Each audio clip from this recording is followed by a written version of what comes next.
নমস্কার। ইচ্ছের গল্পকথার নতুন আরেকটি পর্বে আপনাদের সকলকে অনেক অনেক স্বাগত জানালাম। আশা করি সবাই খুব ভালো আছেন, সুস্থ আছেন, আর আমরাও এখানে বেশ ভালো আছি। গত ডিসেম্বর মাসে আমরা যে একটি লং ট্যুর করেছিলাম তার সমস্ত কটা ভিডিওই আমি আপনাদের সঙ্গে শেয়ার করেছি, কিন্তু বাকি থেকে গিয়েছে এই একটি ভিডিও। গেছিলাম একদম শেষ মুহূর্তে জায়ান ন্যাশনাল পার্ক। কিন্তু এই জায়ান নামটা কেন হলো, কি তার ইতিহাস, সেই সমস্ত তথ্য আজকে আমি আপনাদের সঙ্গে শেয়ার করব। সঙ্গে থাকছে জায়ান ন্যাশনাল পার্কের অপরূপ প্রাকৃতিক সৌন্দর্য। হিব্রু ভাষায় জায়ান শব্দের অর্থ হলো আশ্রয়। 1800 শতকের শেষের দিকে যখন মর্মন অধিবাসীরা এখানে থাকতে শুরু করেন, তখন তারা এই পার্কটির এইরকম নামকরণ করেছিলেন। গাড়ির কাছ দিয়ে খুব অল্প হলেও দেখা যাচ্ছে রাস্তাটির রং দেখেছেন, পুরো লাল। এইরকম লাল রঙের কারণ হলো এখানকার এই লাল পাথর দিয়েই এই রাস্তাটি তৈরি করা হয়েছে। এখনই আমরা যে ভিউ পয়েন্টটি পেরিয়ে এলাম সেটি হলো চেকারবোর্ড মেসা। মেসা একটি স্প্যানিশ শব্দ যার অর্থ হচ্ছে মালভূমি। মালভূমির মাথাটা সাধারণত খাড়া হয় না, পাহাড় বা পর্বতের মতো ভোঁতা হয়। আর চেকারবোর্ড কেন বলা হয়েছে তার কারণ হলো, ভালোভাবে এই পাহাড়টিকে লক্ষ্য করলে বুঝতে পারবেন পাহাড়টির গায়ে খাঁজকাটা খাঁজকাটা দাবা ছকের মতো ঘর কাটা রয়েছে। তাই এটিকে বলা হচ্ছে চেকারবোর্ড মেসা। গোটা জায়ান্ট ন্যাশনাল পার্কটি প্রায় 2000 ফিট উঁচু লাল পাহাড় দিয়ে ঘেরা। কোথাও কোথাও হয়তো দুটো পাহাড়ের দেয়াল এতটাই কাছাকাছি অবস্থিত যে তার মাঝখান দিয়ে একটা মানুষও যেতে পারে না। সেন্ট জর্জ থেকে প্রায় 43 মাইল পূর্বে দক্ষিণ পশ্চিম উটাতে অবস্থিত এই জায়ান্ট ন্যাশনাল পার্ক। এই জায়ান্ট ন্যাশনাল পার্কটি হলো উটার সব থেকে প্রাচীনতম এবং সব থেকে বেশি পরিদর্শন করা জাতীয় উদ্যান। বার্ষিক প্রায় 4 থেকে 5 মিলিয়ন পর্যটক পরিদর্শন করতে আসেন এই জায়ান্ট ন্যাশনাল পার্ক। তবে জায়ান্ট ক্যানিয়ন ছাড়াও এখানকার প্রধান ল্যান্ডমার্কগুলি হলো Court of the Patriarchs, Angels Landing, Watchman, যা এর দক্ষিণ প্রবেশদ্বার রক্ষা করে, এভারল্যান্ড পুল, উইপিং রক এবং রিভারসাইড ওয়াক। এই তিনটি হলো সব থেকে জনপ্রিয় পথ, যা বারবার পর্যটকদের মুগ্ধ করেছে।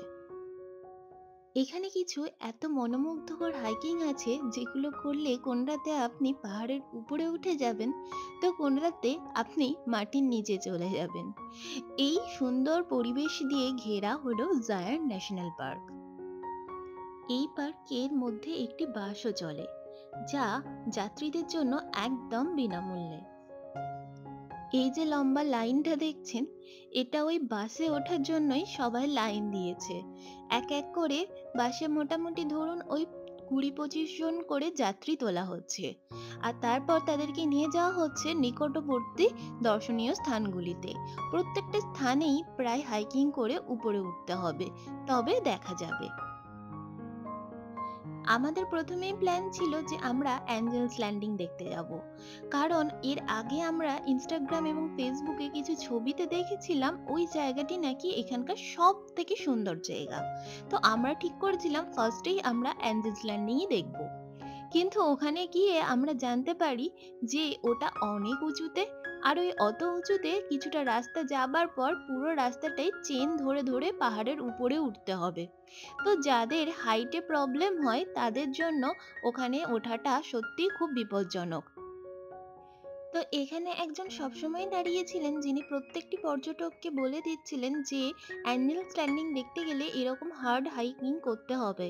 তো কারোর যদি হাইটিং এ প্রবলেম থেকে থাকে সে যেন ওই দিকটায় না যায়, পাশে উল্টো দিক দিয়ে একটি ইজি হাইকিং ট্রেল আছে, সেই হাইকিং ট্রেলটা দিয়ে যেন যায়।